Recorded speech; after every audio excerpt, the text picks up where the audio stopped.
Welcome to class end test. और class end test में NEET 2024 के लिए क्लास चल रहा है और आज का टॉपिक है ह्यूमन रिप्रोडक्शन। तो लेट्स बिगिन ह्यूमन रिप्रोडक्शन। शुरू करते हैं हम लोग अपना चैप्टर ह्यूमन रिप्रोडक्शन। ह्यूमंस क्या हैं? तो सेक्सुअली रिप्रोड्यूसिंग एंड वाइविपेरस। ह्यूमंस जो हैं वो क्या है? आपको एक तो सेक्सुअली रिप्रोड्यूसिंग है और दूसरा क्या है? वाइविपेरस है। ये सभी लोग जान रहे हैं, पढ़ चुके हैं। सेक्सुअली रिप्रोड्यूसिंग एंड वाइविपेरस ह्यूमंस हैं। और देखते हैं तो reproductive events in humans. Marriage events तो आज तक सुने हैं, अब हम लोग सुनने जा रहे हैं क्या? रिप्रोडक्टिव इवेंट्स इन ह्यूमंस में कैसे कैसे होते हैं। अकर आफ्टर प्यूबर्टी के बाद। और ये रिप्रोडक्टिव इवेंट्स जो होता है यह कब होता है? प्यूबर्टी के बाद होता है। और फर्स्ट इवेंट जो है वह है गैमेटोजेनेसिस। फर्स्ट इवेंट जो क्या है वो है gametogenesis. And second formation of gametes. Gametogenesis में क्या होता है? गैमेट्स का फॉर्मेशन होता है। फॉर्मेशन ऑफ गैमेट्स को हम लोग कहते हैं गैमेटोजेनेसिस। और दैट इज, इसका मतलब हुआ sperms in males and ovum in females. Females में ओवम का बनना, फीमेल्स में ओवम का बनना और मेल में स्पर्म्स का बनना, इसे ही हम लोग कहते हैं क्या? गैमेटोजेनेसिस। ओके, मेल में क्या बनेगा? स्पर्म्स और फीमेल में क्या बनते हैं? ओवम। और इसे हम लोग क्या कहते हैं? गैमेटोजेनेसिस कहते हैं। और स्पर्म्स प्लस ओवम को अगर एक साथ बोलना हो तो हम लोग उसे कहते हैं क्या? गैमेट्स। ओके, और यह जो सेकंड इसके बाद जो होगा, गैमेटोजेनेसिस के बाद सेकंड जो इवेंट है during reproduction after puberty is insemination. वो क्या होता है? Insemination, transfer of sperms into the female genital tract. Male के द्वारा जो स्पर्म्स बनता है वह स्पर्म्स का ट्रांसफर होगा कहां?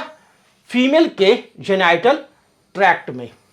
फीमेल के जेनिटल ट्रैक्ट में मेल के स्पर्म के ट्रांसफर को हम लोग क्या कहते हैं?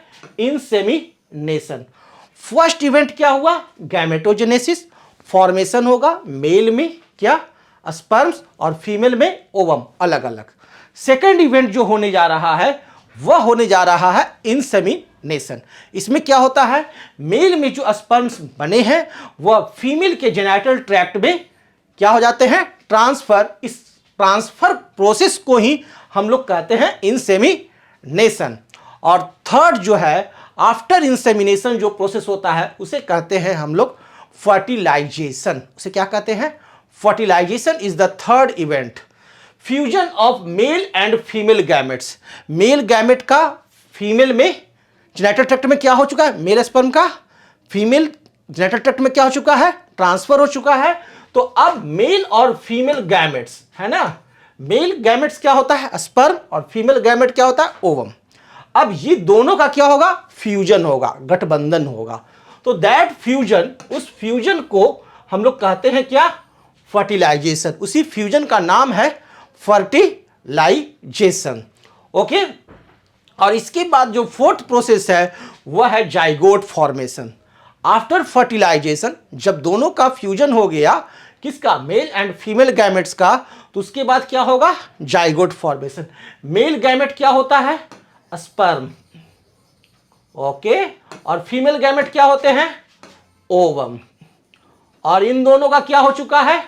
गठबंधन हो चुका है। किसके बाद? After insemination. उस गठबंधन को क्या कहते हैं? फर्टिलाइजेशन। और आफ्टर फर्टिलाइजेशन क्या होगा? जाइगोट फॉर्मेशन होगा। तो leading to formation of zygote, zygote का फॉर्मेशन होता है। ओके, और इसके बाद जो नेक्स्ट प्रोसेस है फिफ्थ, उसे कहते हैं इम्प्लांटेशन। क्या उसे कहते हैं? इम्प्लांटेशन कहते हैं। Formation and development of blastocyst. अब क्या होगा? फॉर्मेशन होगा, ठीक है ना, जाइगोट से और बड़ा फॉर्मेशन होगा। तो वो जो अगला जो स्ट्रक्चर फॉर्म कर रहा है उस स्ट्रक्चर को कहते हैं ब्लास्टोसिस्ट, जो कि किससे बना है? जाइगोट से। जाइगोट से डेवलप किया है, जाइगोट से डेवलप किया है किसमें? नए स्ट्रक्चर में। उस नए स्ट्रक्चर को कहते हैं ब्लास्टोसिस्ट। और इस प्रोसेस को कहते हैं इम्प्लांटेशन। इस प्रोसेस को क्या कहते हैं? Implantation, okay, and it's attachment to the uterine wall. और वह जो आपका ब्लास्टोसिस्ट बनता है वह बनने के बाद अटैच होता है किस पर? यूटेरिन वॉल। कहां अटैच रहता है? यूटेरिन वॉल पर। यह ध्यान देकर याद रखना है कि ब्लास्टोसिस्ट बनते हैं किससे? जाइगोट से डेवलप करके। और यह ब्लास्टोसिस्ट अटैच कहां रहता है? यूटेरिन वॉल पर अटैच रहते हैं। और इस इंप्लांटेशन के बाद नेक्स्ट जो 6th प्रोसेस है उसे कहते हैं गेस्टेशन, एम्ब्रियोनिक डेवलपमेंट। इसमें क्या होगा? एम्ब्रियोनिक डेवलपमेंट होता है गेस्टेशन में। और इसके बाद जो 7th प्रोसेस है उसे कहते हैं पार्ट्यूरेशन। इसे क्या कहते हैं? पार्ट्यूरेशन, जिसमें डिलीवरी ऑफ द बेबी। अब बेबी का क्या होगा? डिलीवरी होगा, चाइल्ड बर्थ होगा। उस चाइल्ड बर्थ को, डिलीवरी ऑफ बेबी को हम लोग क्या कहते हैं? पार्ट्यूरेशन। चाइल्ड बर्थ को, डिलीवरी ऑफ द बेबी को क्या कहते हैं? पार्ट्यूरेशन। इसके पहले क्या हुआ? गेस्टेशन हुआ। उसके क्या कहते हैं? Embryonic development. तो ये ब्लास्टोसिस्ट से एम्ब्रियो का डेवलपमेंट होता है। ब्लास्टोसिस्ट से किसका डेवलपमेंट होगा? एम्ब्रियो का। एम्ब्रियो का डेवलपमेंट होता है। तो इसे हम लोग कहते हैं क्या? गेस्टेशन कहते हैं।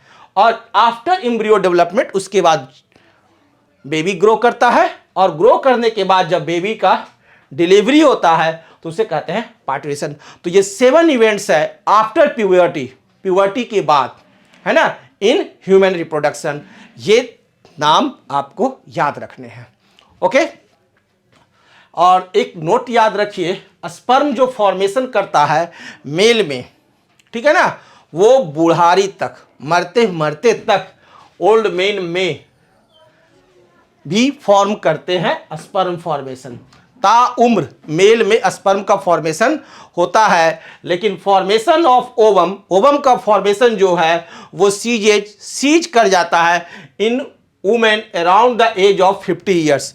50 साल के आसपास या 50 साल के बाद, एज ऑफ 50 ईयर्स, 50 ईयर्स के आसपास या 50 ईयर्स के बाद वुमेन में ओवम का फॉर्मेशन बंद हो जाता है, नहीं बनता है। यानी आफ्टर 50 कोई भी वुमेन मां नहीं बन सकती है। लेकिन ओल्ड मैन भी 50 साल के बाद, 70 साल का भी मैन जो है वह फादर बनने की कैपेसिटी रखता है। क्यों? क्योंकि उसमें स्पर्म फॉर्मेशन चालू है, ओके। तो सबसे पहले हम लोग देखते हैं मेल रिप्रोडक्टिव सिस्टम। पहले हम लोग स्टडी करेंगे मेल रिप्रोडक्टिव सिस्टम, उसके बाद स्टडी करेंगे फीमेल रिप्रोडक्टिव सिस्टम, ओके। तो मेल रिप्रोडक्टिव सिस्टम कहाँ लोकेटेड है? तो वह जो मेल रिप्रोडक्टिव सिस्टम है वह लोकेटेड है कहाँ? मेल पेल्विस में। ये जो पेल्विस है, मेल का पेल्विस, जो जांग है ना, मेल पेल्विस, वहां पर आपको क्या रहते हैं? मेल रिप्रोडक्टिव सिस्टम रहते हैं, ओके। तो लोकेशन देखते हैं, इन the pelvis reason. Mail reproductive system कहां रहते हैं? पेल्विस रीजन में, इन द पेल्विस रीजन। ये याद रखेंगे, इन द पेल्विस रीजन। और it includes, mail reproductive system में आते हैं क्या? ए पेयर ऑफ टेस्टिज, एक पेयर रहता है टेस्टिज का। क्या रहता है? सबसे पहला a pair of testes. Second आपको रहेगा एसेसरी डक्ट्स, एसेसरी डक्ट्स रहते हैं कुछ, ठीक है। और थर्ड जो है वो रहेंगे ग्लैंड्स। तो ये हम लोग को स्टडी करने हैं। और फोर्थ आपको है एक्सटर्नल जेनाइटेलिया। तो हम लोग यहां पर जो स्टडी करेंगे मेल रिप्रोडक्टिव सिस्टम में, तो ये 4 parts of male reproductive system जो डिवाइड किए हैं, इसे ही स्टडी करना है। सबसे पहला टेस्टिज का एक पेयर होता है, ठीक है ना। दूसरा एसेसरी डक्ट्स होते हैं, तीसरा ग्लैंड्स होते हैं, और फोर्थ एक्सटर्नल जेनिटेलिया होते हैं। These are the 4 parts of male reproductive system and these are located in the pelvis region. ये लोकेटेड कहां है? पेल्विस रीजन में। और 1 बाय 1 करके हम लोग सभी को पढ़ेंगे। लेकिन सबसे पहले किसको स्टडी करेंगे? टेस्टिज को। क्यों स्टडी करेंगे टेस्टिज को? क्योंकि यह हमारा मेन सेक्स ऑर्गन्स है, प्राइमरी सेक्स ऑर्गन्स है। और यह जो टेस्टिज होते हैं ये आपको 2 एग्स, 2 अंडे की तरह आपके पास है। सभी मेल के पास ये रहते हैं। मेल रिप्रोडक्टिव सिस्टम में टेस्टिज जो रहते हैं। और the testes are situated, testes situated कहाँ है, तो outside the abdominal cavity, abdominal cavity के बाहर। एब्डोमिनल कैविटी तो मेरा पेट हो गया, ये एब्डोमिनल कैविटी है। इस एब्डोमिनल कैविटी के बाहर ये कहाँ रहते हैं, आउटसाइड द एब्डोमिनल कैविटी। ये आपको ध्यान देके याद रखना है, ये मार्केबल है कि टेस्टिज का लोकेशन कहाँ है। मेल रिप्रोडक्टिव सिस्टम का लोकेशन तो हो गया पेल्विस रीजन, लेकिन टेस्टिज जो है वह कहाँ है, outside the abdominal cavity, abdominal cavity के बाहर रहता है, with in a pouch called scrotum, और एक पाउच में रहता है, एक थैली में रहता है, मजबूत थैली में रहता है, एक मजबूत पाउच है। कैसा पाउच है, मजबूत पाउच है, और उस पाउच को कहते हैं स्क्रोटम, SCROTUM, याद रखेंगे। स्क्रोटम जो एक पाउच है, एक थैली है, इसी थैली में ये एक स्क्रोटम थैली है और ये दूसरा थैली है। दो थैली में आपको दो टेस्टिज रहते हैं, टू टेस्टिज, TESTIS, टेस्टिस, इसका जो नाम है TESTIS, यह सिंगुलर नेम है, और इसका प्लूरल नेम है TES, ठीक है। तो एक मेल पर्सन में टू टेस्टिज होते हैं, ठीक है ना, इसीलिए से कहते हैं वन पेयर ऑफ टेस्टिज। और लोकेशन कहां, तो सबको याद हो चुका, आउटसाइड द एब्डोमिनल कैविटी। किस चीज में रहता है, तो एक पाउच में रहता है, वो जो थैली है उस थैली को कहते हैं स्क्रोटम। तो भाई थैली यह कैसा है, स्क्रोटम यह कैसा है, किस चीज का बना हुआ है, मजबूत है कि नहीं है। तो देख ले हम लोग स्क्रोटम को, ये देखिए यह आपका स्क्रोटम है, रहता है, दिखाया जा रहा है। और ये जो स्क्रोटम है, ये जो देख रहे हैं थैली, और इस थैली में ये जो देख रहे हैं आप, ये अंडा है, दिस एग इज टेस्टिज, है ना। तो मजबूत थैली है, दैट इज अ स्क्रोटम, और the scrotum helps in maintaining the, scrotum जो है वो मेंटेन करता है क्या, low temperature of the testes, testes को ठंडा रखता है। जैसे घर में आप रेफ्रिजरेटर रखते हो, फ्रीज रखते हो, जहां की आपकी सब्जियां ठंडी रहती है, उसी तरह से टेस्टिज को ठंडा रखने के लिए, टेस्टिज को बॉडी का टेम्परेचर है उससे 2-2.5 डिग्री सेल्सियस लो टेम्परेचर पर रखना है। कहाँ रखना है, 2 से 2.5 डिग्री सेल्सियस लो टेम्परेचर पर रखना है, नहीं तो स्पर्म का फॉर्मेशन नहीं होगा। तो स्पर्म का फॉर्मेशन सही हो, इसके लिए यह आवश्यक है कि टेस्टिज जो है वह आपका एब्डोमिनल कैविटी के आउटसाइड में रहे। ओके, तो लो टेम्परेचर के चलते आपको यह रहता है 2 से 2.5 degree Celsius, 2.5 degree Celsius lower than the normal internal body temperature. जो बॉडी का जो टेम्परेचर है उससे 2 से 2.5 डिग्री सेल्सियस यदि लो रखना है, उसी के लिए भगवान ने ऐसा बनाया कि एब्डोमिनल कैविटी के बाहर यह एक स्क्रोटम एक थैली में रहेगा और रेफ्रिजरेटर की तरह काम करेगा। बॉडी से 2 से 2.5 डिग्री सेल्सियस टेस्टिज ठंडा रहेगा, ठीक है। नेसेसरी फॉर स्पर्मेटोजेनेसिस, स्पर्मेटोजेनेसिस के लिए यह अति अनिवार्य है, यह अति अनिवार्य है, नेसेसरी फॉर स्पर्मेटोजेनेसिस। ओके, अब टेस्टिज का जो साइज अगर देखो तो एडल्ट्स में ईच टेस्टिज, प्रत्येक टेस्टिज जो है वह ओवल होता है शेप में। उसका शेप कैसा होता है, ओवल, जैसे अंडे का शेप देखा है ना, वैसे ही शेप होता है, ओवल शेप का टेस्टिज होता है। लेंथ यदि इसको देखो तो 4 to 5 सेंटीमीटर है। यदि इस लेंथ को मेजर करो तो करीब करीब यह 4 से 5 सेंटीमीटर का है। और विड्थ, चौड़ाई अगर देखना शुरू करो तो विड्थ जो है वह 2 to 3 सेंटीमीटर है। तो याद रखेंगे लेंथ जो है वह विड्थ का लगभग ट्वाइस है, 2 टाइम्स है। विड्थ कितना है, 2 से 3 सेंटीमीटर, लेंथ 2 दूना 4, ज्यादा नहीं जाओ, 6 से 1 कम 5, 4 to 5 सेंटीमीटर। तो ये याद रखेगा, विड्थ से लेंथ जो है वो डबल अप्रॉक्स रहता है, यानी विड्थ जो है टेस्टिज का कितना, 2 to 3 सेंटीमीटर और लेंथ 4 to 5 सेंटीमीटर। ये सबको याद हो गया। टेस्टिज का shape Oval, length 4 to 5 centimetre, width 2 to 3 centimetre.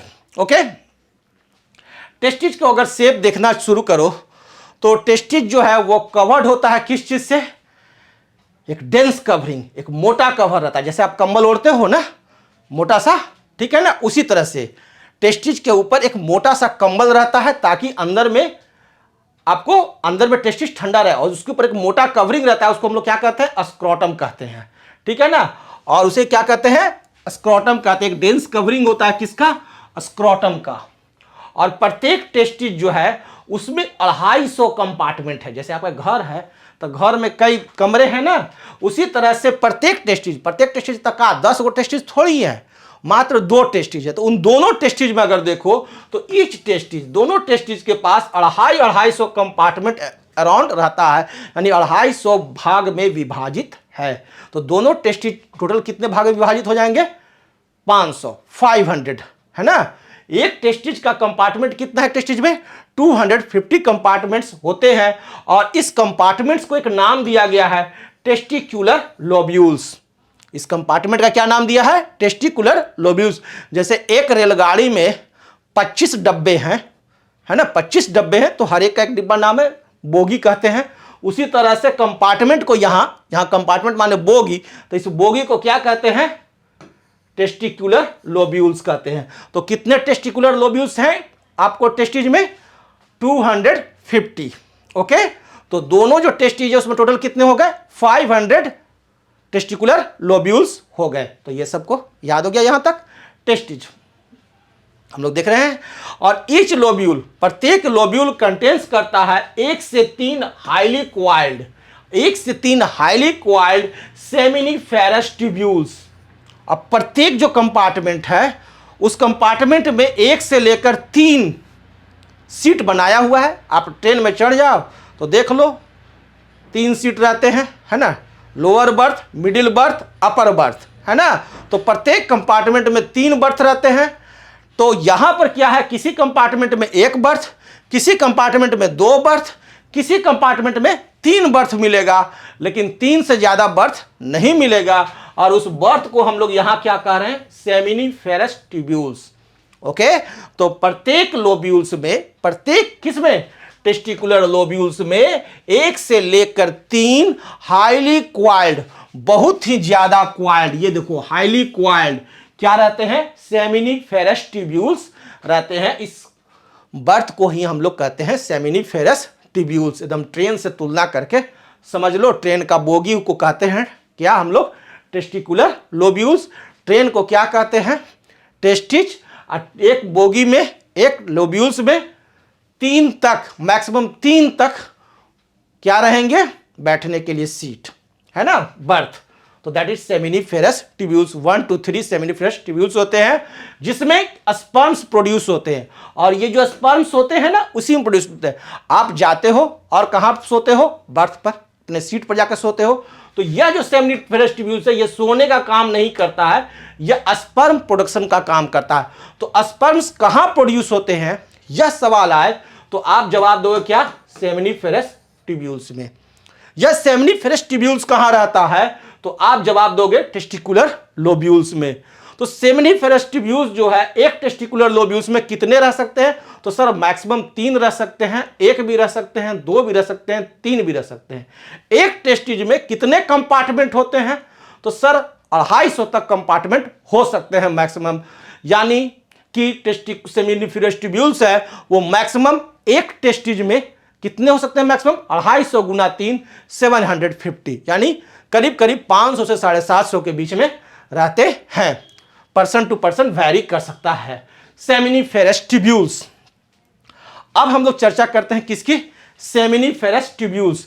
Seminiferous tubules क्या होता है, यह समझ में आ गया। टेस्टिस में 250 कंपार्टमेंट है और प्रत्येक कंपार्टमेंट में हाईली क्वाइल्ड क्या है, गोला है रस्सी का, उसी रस्सी के गोले को हम लोग कहते हैं सेमिनिफेरस ट्यूब्यूल्स। तो अब हम लोग स्टडी करेंगे किसको, सेमिनिफेरस ट्यूब्यूल्स की स्टडी करते हैं।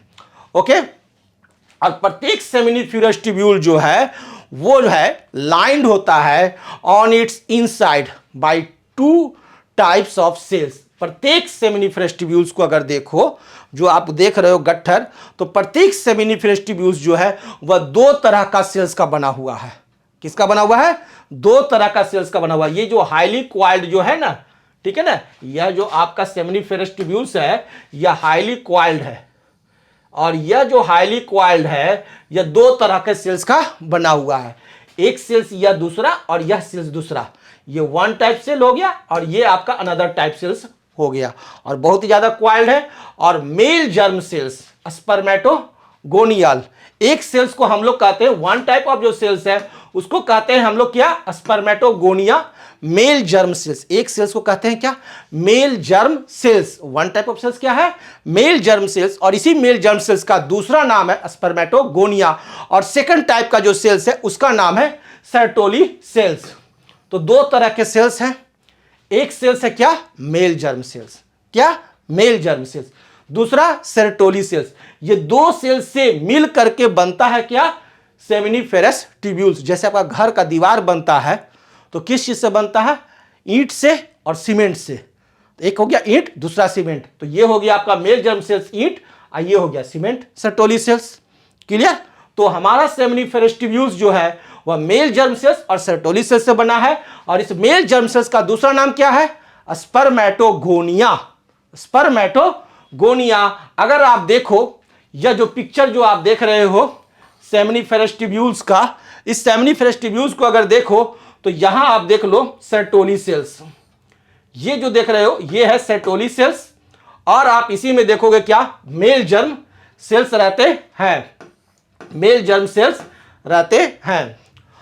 अब हम लोग जानते हैं कि मेल जर्म सेल्स जो है वो क्या करता है वो देखते हैं। तो मेल जर्म सेल्स और सर्टोली सेल्स दो तरह के सेल्स हैं जो कि हमें पढ़ने हैं, है ना। मेल जर्म सेल्स जो है वो undergo meiotic division, meiotic division करता है। मेल जर्म सेल्स में कौन सा डिवीजन होगा, मियोटिक डिवीजन होगा, और यह finally leading to sperm formation, और यह स्पर्म का फॉर्म करता है। मेल जर्म सेल्स क्या है, पौधा है जहां की फल लगता है।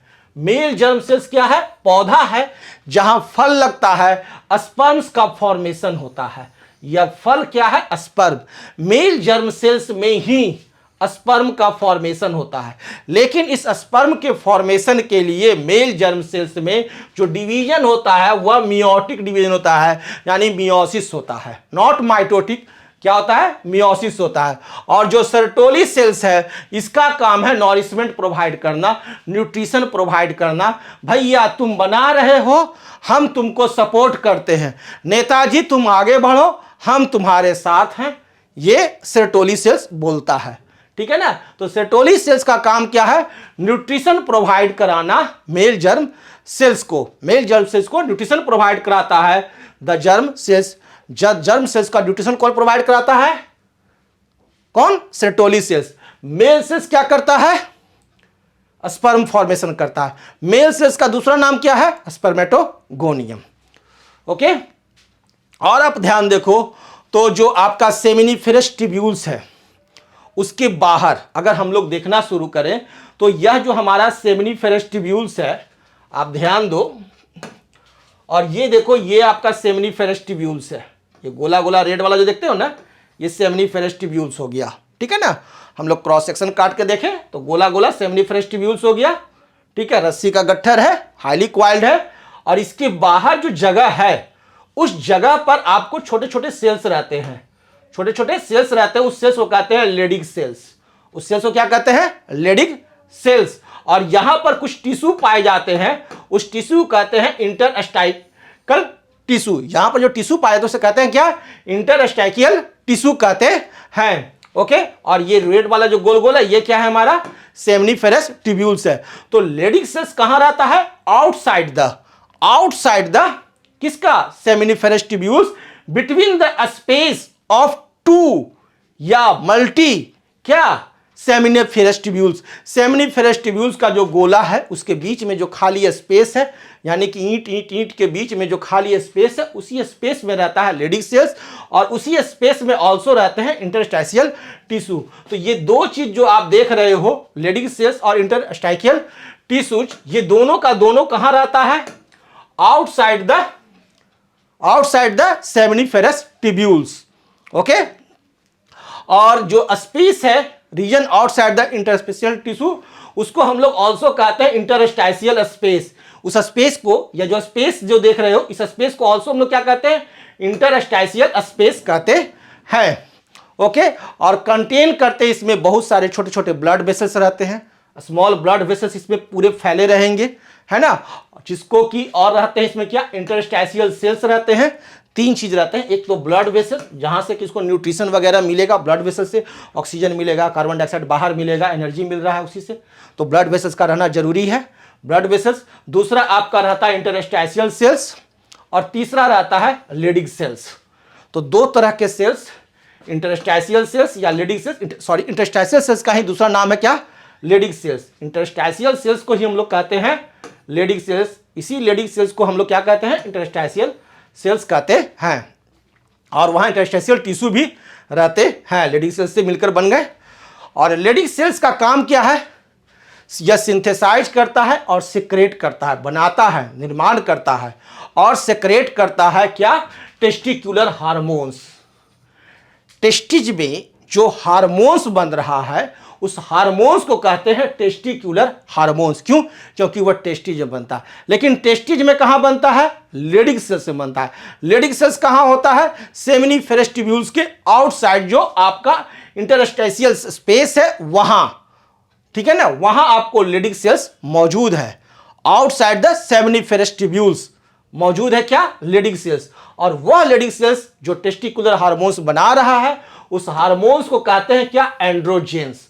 उस हार्मोन्स को क्या कहते हैं, एंड्रोजेंस। तो सवाल आएगा एग्जाम में कि एंड्रोजेंस का निर्माण कहां होता है, तो जवाब आपका होगा लीडिंग सेल्स। लीडिंग सेल्स कहां रहता है, तो outside the seminiferous tubules between the interstitial space, है ना, इन इंटरस्टैशियल स्पेस। और other immunologically compartment cells are also present. और यहां पर सिर्फ लीडिंग सेल्स ही नहीं होते हैं, और भी कई तरह के आपको सेल्स होते हैं, और उसका काम क्या है, इम्यूनिटी प्रोवाइड कराना। इसीलिए इसको कहते हैं इम्यूनोलॉजिकली कंपिटेंट सेल्स। कैसे सेल्स रहते हैं, इम्यूनोलॉजिकली कंपिटेंट सेल्स, यानी जो टेस्टिज है उसमें एक हार्मोन्स बनाता तो है ही, एंड्रोजीन्स, जो कि बहुत काम का है। और इस एंड्रोजीन्स का ही दूसरा नाम क्या है, टेस्टिकुलर हार्मोन्स। साथ ही साथ यह इम्यूनोलॉजिकली कंपिटेंट सेल्स भी रखते हैं, जहां से कि इम्यूनिटी बूस्ट का काम यह करता है। मेल रेप जो सेक्स एसेसरी डक्ट्स, अब हम लोग देखते हैं, टेस्टिस देख लिए, अब देखते हैं मेल सेक्स एसेसरी जो डक्ट्स हैं। मेल सेक्स एसेसरी डक्ट्स मतलब कहने का अर्थ हो गया कि पाइप है जहां से कि आपको स्पर्म्स प्रवाहित होंगे। तो उसके लिए क्या है, पूरे टेस्टिज में पाइप को बिछाया गया है, और उस पाइप को पाइप न कह करके यहां डक्ट्स कहते हैं, ठीक है ना। और ये डक्ट्स क्या है, स्पर्म्स को ले जाने का काम कर रहा है, इसलिए इसे एसेसरी कहते हैं। क्लियर है। और यह किसे ले जा रहे हैं, सेक्स हार्मोन्स को, सेक्स को, लिक्विड को, इसीलिए से कह रहे हैं मेल सेक्स एसेसरी डक्ट्स जो हैं उसमें आपको रहते हैं क्या, एक तो रहेगा रिटेड टेस्टिज, पहला हम लोग स्टडी करेंगे रिटेड टेस्टिज। सेकंड जो रहते हैं वो रहते हैं वासा इफ्रेंसिया। नंबर 2 आपका एसेसरी डक्ट्स क्या हो गया, वासा इफ्रेंसिया। थर्ड जो है वह एपिडाइडाइमिस, एंड फोर्थ जो है वह है वास डिफरेंस। तो ये 4 आपको स्टडी करने हैं। ये 4 क्या स्टडी करने हैं, मेल सेक्स एसेसरी डक्ट्स। ये 4 मेल सेक्स एसेसरी डक्ट्स हैं जो कि आपको स्टडी करने हैं। First rete testis, second vasa efferentia, third epididymis, and fourth जो है वास डिफरेंस। बस ये 4 क्या हैं हमारे को, मेल सेक्स एसेसरी डक्ट्स हैं। और सेमिनिफेरस ट्यूब्यूल्स जो है, टेस्टिज का जो सेमिनिफेरस ट्यूब्यूल्स जो है वह आपको निकलेगा थ्रू रिटेड टेस्टिज। रिटेड टेस्टिज के माध्यम से होता हुआ आगे की तरफ बढ़ेगा और ओपन्स करेगा वासा इफ्रेंसिया में। जो हमारा सेमिनिफेरस ट्यूब्यूल्स है जो कहां रहता है, इस लोब्यूल्स में। यह जो लोब्यूल्स है, इस लोब्यूल्स में जो ये हाईली क्वाइल्ड देख रहे हो, ये क्या है हमारे को, सेमिनिफेरस ट्यूब्यूल्स। सेमिनिफेरस ट्यूब्यूल्स में स्पर्म्स का फॉर्मेशन हुआ, सिंथेसाइज हुआ और सेक्रेशन हुआ। सिंथेसाइज भी हुआ और सेक्रेशन भी हुआ, कहां, सेमिनिफेरस ट्यूब्यूल्स में। अब इस सेमिनिफेरस ट्यूब्यूल्स में यहां जो जाली है, इस जाली में आइए, और इस जाली को कहते हैं रिटेड टेस्टिज। क्या कहते हैं, रिटेड टेस्टिज। तो इस सेमिनिफेरस ट्यूब्यूल से स्पर्म्स जो है वह चला जाता है कहां, रिटेड टेस्टिज में, ठीक है। और फिर यह रिटेड टेस्टिस से और मोटा नली में जाएगा, ठीक है, और उसे हम लोग कहते हैं वासा इफरेंसिया। उसे क्या कहते हैं? वासा इफरेंसिया। कहने का अर्थ हुआ कि सबसे पहला जो है आपका seminiferous tubule, okay, seminiferous tubule यहां से निकला और चला गया कहां? रिटेड टेस्टिस में। रिटेड टेस्टिस से निकला और चला गया कहां? वासा इफरेंसिया में, जो कि और मोटा नली है उसमें जाता है, ओके, ओपन्स करता है इस तरह से। और उसके बाद एपिडाइडाइमिस, एपिडाइडाइमिस जो है वह लीड्स करता है किसको? वासा डिफरेंस को। और एपिडाइडाइमिस जो है वह आपका लीड करेगा किसको? वासा डिफरेंस को। और इस वासा डिफरेंसिया से कहां जाएगा? एपिडाइडाइमिस में, ठीक है ना। और फिर एपिडाइडाइमिस से कहां चला जाएगा?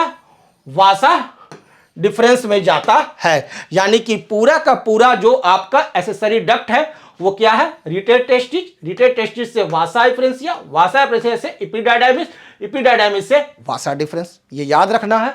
फिर से देख लो, सेमिनिफेरस ट्यूब्यूल्स में सिंथेसाइज हुआ, सेक्रेट हुआ कहां? टेस्टिकुलर लेब्यूल्स के सेमिनिफेरस ट्यूब्यूल्स में आपको स्पर्म का सिंथेसाइज हुआ, सेक्रेशन हुआ, और उसके बाद वो वहां से निकला और पहुंच गया कहां?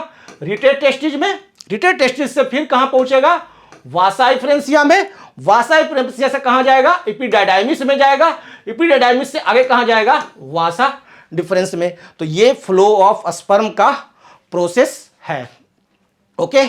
तो वास डिफरेंस जो है फिर वो असेंड्स करता है to the abdomen and loops over the urinary bladder. अब वास डिफरेंस को अगर आप देखो तो आपका जो वास डिफरेंस है वो क्या करेगा? असेंड्स करेगा एब्डोमेन, जो हमारा पेट है वो उसके ऊपर चला जाएगा, पेट के पास, वास डिफरेंस। और वह आपका लूप करेगा, ये लूप बनाएगा, ठीक है ना। किसका? ये जो यूरिनरी ब्लैडर है, ये जो देख रहे हो ये यूरिनरी ब्लैडर है। इस यूरिनरी ब्लैडर के ऊपर ये क्या करता है? लूपिंग बनाता है। क्या करता है? लूप्स बनाता है। ये देखो लूप बना रहा है, वास डिफरेंस, ओके। और ये हमारा है यूरिनरी ब्लैडर। तो वास डिफरेंस जो है ascends to the abdomen, abdomen की तरफ चढ़ता है, ऊपर चढ़ता है, नीचे से ऊपर चढ़ा, वास डिफरेंस असेंड्स किया, ऊपर चढ़ा, कौन? Vas deferens. कौन असेंड्स करता है? तो vas deferens ascends to the abdomen, loop बनाता है किसके ऊपर? तो यूरिनरी ब्लैडर। ये याद रखना है, loop over the urinary bladder. दो चीज, असेंड्स टू द एब्डोमेन और दूसरा loops over the urinary bladder. कौन करता है? तो वास डिफरेंस। ये आपको याद रखना है, रट्टा मार के एग्जाम में धर के पकड़ के पूछ देता है।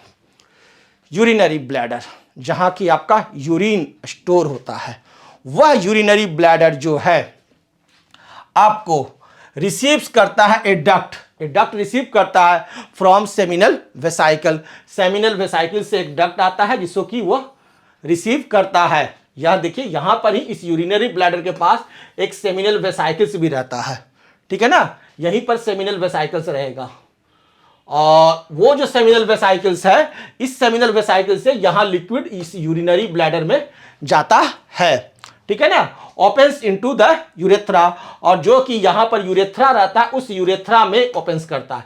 सेमिनल वेसाइकल्स यहीं पर इस यूरिनरी ब्लैडर के पास पाए जाते हैं। और यहां जो यूरेथ्रा है, ये जो यूरेथ्रा है, इस यूरेथ्रा में ओपन करता है। यूरेथ्रा में ओपन कौन करता है?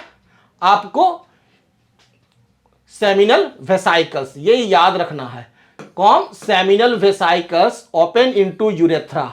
ओपन करता है किसमें? यूरेथ्रा में। सेमिनल वेसाइकल्स ओपन करता है यूरेथ्रा में एज द इजैक्यूलेटरी डक्ट, जो कि हमारा का यूरेथ्रा जो है क्या है? इजैक्यूलेटरी डक्ट है। यहां पर जो यूरेथ्रा जो है वह क्या है? इजैक्यूलेटरी डक्ट है, जिसके माध्यम से यूरिन जो है वह बाहर निकलता है, और उसी यूरिन के साथ स्पर्म भी बाहर निकलता है, या स्पर्म बाहर निकल सकता है, ठीक है ना।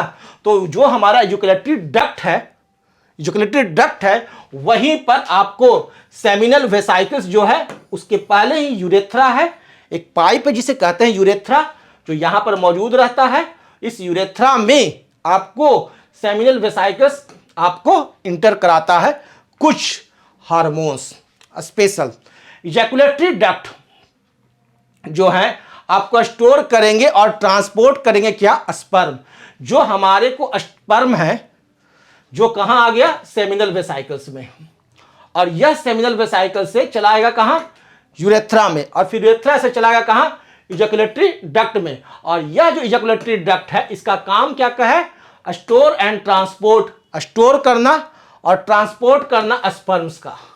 स्पर्म्स जो है वो आता है इजैकुलेटरी डक्ट में, ठीक है ना, और यह इजैकुलेटरी डक्ट जो है स्टोर करेगा और ट्रांसपोर्ट करेगा किसको, स्पर्म्स को from the testis to the outside through urethra.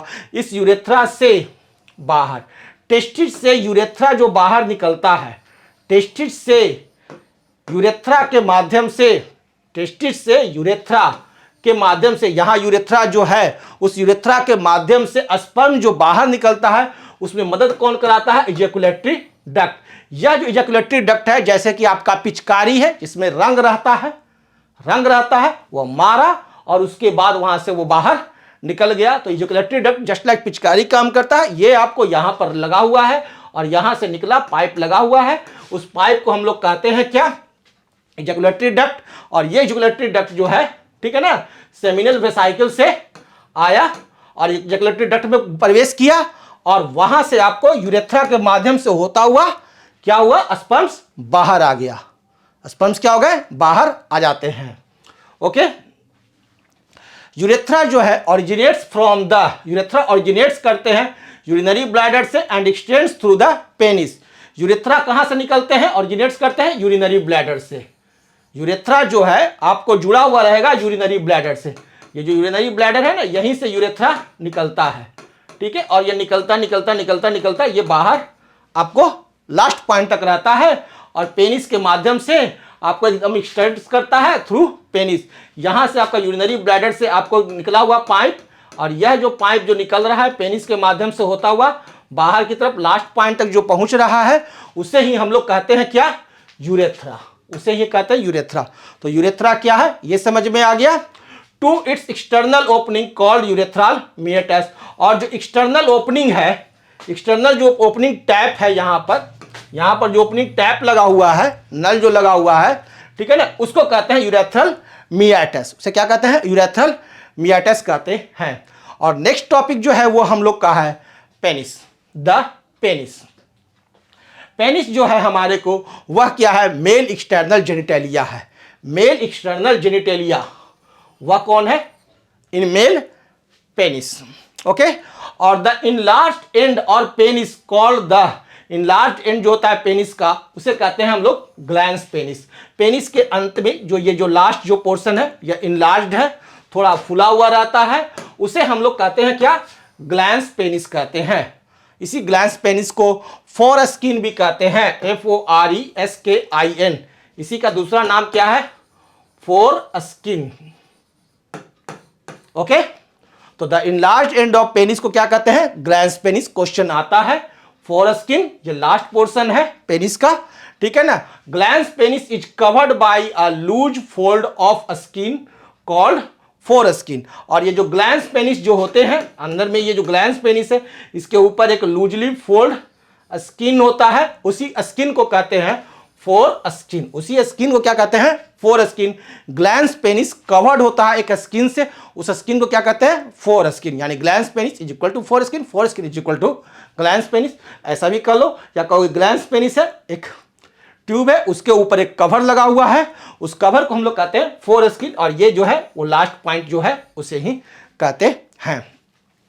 Okay, और द मेल एसेसरी ग्लैंड्स। अब हम लोग देखते हैं accessory glands. Okay, accessory ducts देख लिए, अब देखते हैं हम लोग last the male accessory glands. Okay, male accessory glands में हमें पढ़ना है paired seminal vesicles. One paired seminal vesicles होते हैं, एक पेयर्ड क्या होते हैं, सेमिनल वेसाइकल्स होते हैं, वन पेयर्ड सेमिनल वेसाइकल्स होते हैं, वो स्टडी करना है। दूसरा होता है प्रोस्टेट ग्लैंड, सेकंड हमें स्टडी करना है, एक प्रोस्टेट ग्लैंड होता है, यहीं पर एक ग्लैंड मौजूद होता है, यहां पर एक प्रोस्टेट ग्लैंड होते हैं। ये देखिए, ये है सेमिनिफेरस वेसाइकल्स, एक पेयर रहेगा, और यहां पर एक प्रोस्टेट ग्लैंड रहते हैं, ठीक है ना। और उसके बाद थर्ड रहते हैं एक पेयर्ड बल्बो यूरेथ्रल ग्लैंड। एक पेयर्ड आपको रहेंगे क्या, सेमिनिफेरस वेसाइकल्स, वन पेयर्ड रहते हैं सेमिनिफेरस वेसाइकल्स, और वन पेयर्ड रहेंगे बल्बो यूरेथ्रल ग्लैंड, और एक प्रोस्टेट ग्लैंड होता है। तो हमें तीन चीज, ये तीन क्या है हमारे को ग्लैंड्स हैं, कौन कौन, जरा फिर से एक बार सुन लो। वन पेयर्ड सेमिनल वेसाइकस, एक प्रोस्टेट ग्लैंड और one paired bulbo urethral gland. तो 3 male accessory glands presents in male reproductive system. Okay, अब हम लोग आगे देखते हैं सेक्रेशंस ऑफ दीज ग्लैंड्स। अब ये ग्लैंड्स क्या सेक्रेट करते हैं वो देखते हैं। तो कंस्टिट्यूट द सेमिनल प्लाज्मा, इसमें होता है सेमिनल प्लाज्मा होता है। इन ग्लैंड्स के द्वारा जो सेक्रेट होता है उसमें क्या मौजूद होते हैं, सेमिनल प्लाज्मा। और इस सेमिनल प्लाज्मा में एक स्पेशल चीज होता है फ्रुक्टोज, जो कि मेल के ही स्पर्म्स में मौजूद होता है, फीमेल में नहीं मौजूद होता है। यह फ्रुक्टोज जो है सिर्फ मेल के स्पर्म में पाए जाते हैं और यही एक हार्मोन है, सिंगल या हार्मोन है स्पर्म्स, जहां की फ्रुक्टोज पाए जाते हैं और कहीं नहीं पाए जाते हैं फ्रुक्टोज मेल में, ठीक है ना।